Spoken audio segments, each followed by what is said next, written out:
Cube Radio. Salut, c'est Charles Dran avec l'équipe dans 5 minutes. On s'intéresse aux sciences, à l'histoire et à l'actualité. Aujourd'hui, on parle d'immortalité. Une quête du Graal impossible, dit-on. Mais pour les super riches, c'est peut-être juste une question d'argent. Une enquête de la MIT Technology Review révélait en septembre dernier qu'une start-up de la Silicon Valley s'est lancée dans la quête de la formule de l'immortalité en attirant des spécialistes avec des gros salaires. Et cette start-up, Altos Lab, elle est financée par le milliardaire russe Yuri Milner et plusieurs autres mécènes, dont, paraît-il, Jeff Bezos, l'homme le plus riche du monde et fondateur d'Amazon. Alors, l'immortalité, est-ce que c'est devenu le dernier caprice des milliardaires qui s'ennuient déjà après avoir volé dans l'espace? On peut les comprendre de vouloir profiter. Personne, même eux, ne pourrait vivre assez longtemps pour dépenser toute leur richesse. Bon, mais sur le plan scientifique, il faut quand même que ça marche, cette idée-là de ne pas mourir. On sait que depuis longtemps, la science s'intéresse à la possibilité de repousser la mort. On la repousse depuis plusieurs siècles grâce à des médicaments, à de la science plus performante. Mais on meurt quand même. Avant tout, il faudrait comprendre pourquoi est-ce qu'on meurt. Et est-ce qu'il y a un moyen d'arrêter ça? Voici Baptiste Zapiran. Tout être vivant est mortel. Parce que, sur le plan biologique, la nature nous a programmés pour ça. Même si on ne tombe pas malade, qu'on n'est victime d'aucun accident, nos cellules finissent par arrêter de se renouveler. Elles vieillissent et deviennent hors d'usage. C'est inscrit dans nos gènes. Les cellules de nos corps, les cellules de peau, de nos os, de notre cerveau, toutes les cellules sont programmées pour se renouveler un certain nombre de fois au cours de notre vie. Chaque cellule mère, on va dire, va se diviser en 2 cellules filles. Cette division, on appelle ça la mitose cellulaire. C'est comme ça que les corps se développent, grandissent, évoluent. Alors, combien de fois ça arrive, ça dépend de quel animal ou de quelle plante on parle, mais pour nous, les humains, au cours d'une vie normale, nos cellules vont se diviser et se renouveler à peu près 52 fois. Quand les cellules ne peuvent plus se renouveler, nos muscles s'affaiblissent, les connexions entre les neurones ne se font plus, les organes ne fonctionnent plus. Bref, les cellules s'éteignent et on finit par mourir. Et donc, la start-up Altos Lab travaille sur un moyen d'inverser ce processus. La médecine régénérative, le rajeunissement cellulaire. Ces généreux donateurs, intéressés, auraient déjà injecté 270 millions de dollars pour financer les recherches, d'après le MIT Technology Review. Les salaires juteux ont attiré une belle brochette de scientifiques.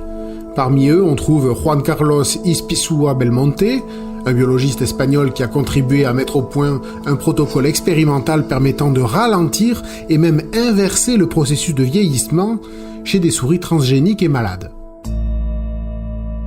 On trouve aussi la biochimiste américaine Jennifer Doudna, prix Nobel de chimie en 2020, pour des travaux sur les ciseaux génétiques CRISPR, un outil très important pour modifier l'ADN, et sans doute très utile pour reprogrammer le renouvellement des cellules donc.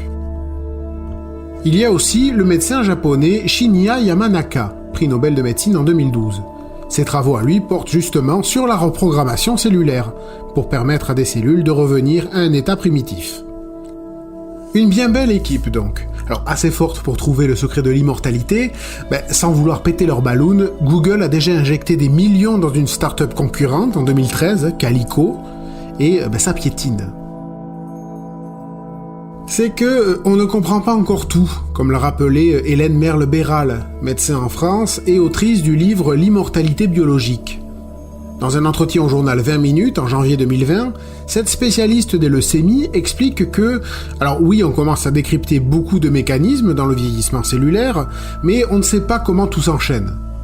Par exemple, on sait que les cellules se renouvellent grâce aux télomères, des embouts à l'extrémité des chromosomes, et qu'une enzyme, la télomérase, permet aux chromosomes de régénérer ces embouts.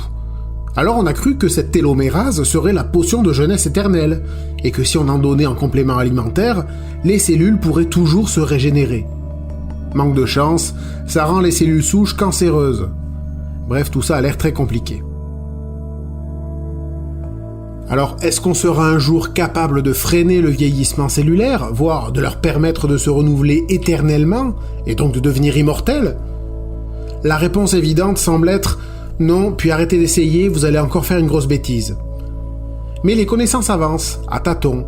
Et en plus, cet espiègle de Dame Nature nous a montré que l'immortalité, c'est possible. Avec l'existence d'une toute petite méduse appelée Turritopsis nutricula. Cet animal peut basculer à volonté de l'état de polype à l'état de méduse classique. Elle a donc une vie potentiellement infinie. Un peu comme un papillon qui basculerait quand il veut de l'état de papillon à celui de chenille. Alors, si une méduse peut être immortelle, pourquoi pas Jeff Bezos ? La question se pose. En effet, on peut aussi réfléchir sur les implications philosophiques de l'immortalité pour nous, les humains, quand on sait que la mort n'est jamais très loin. Est-ce que c'est pas ça qui nous rend si humains? Hein? On est toujours pressé d'inventer, de s'énerver, d'avoir des projets, on rit, on pleure. Tout ça, c'est peut-être parce qu'on sait que notre temps est compté.